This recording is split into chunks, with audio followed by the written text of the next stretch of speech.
What's going on? In this episode, we are replacing catalytic converters for a '06 Toyota 4Runner. And it's actually a pretty simple procedure. This one is a 4x2 also, which probably makes it a little bit easier since I don't have to remove any cross members or anything like that.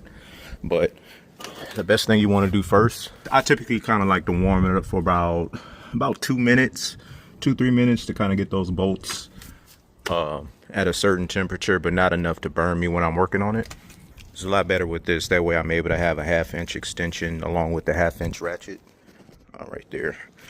That way I can get a solid grip on these, and you want to use a 6-point socket for these as well. That way you don't strip the bolts. So I loosened them by hand, and then I went ahead and zipped them out with the impact. And on the back side, it was 2 14mm bolts and 3 14mm bolts for the bracket that holds the exhaust in place as well. But nothing under here was rusty, so that's pretty good considering this car is actually from Chicago too.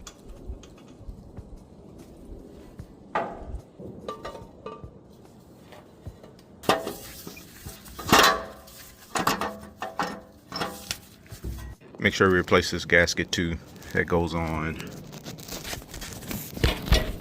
that part of the exhaust right there.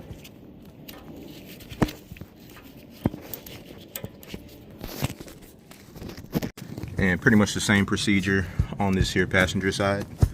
To get to this bolt in that corner right there is actually a little bit easier to just get it from the top.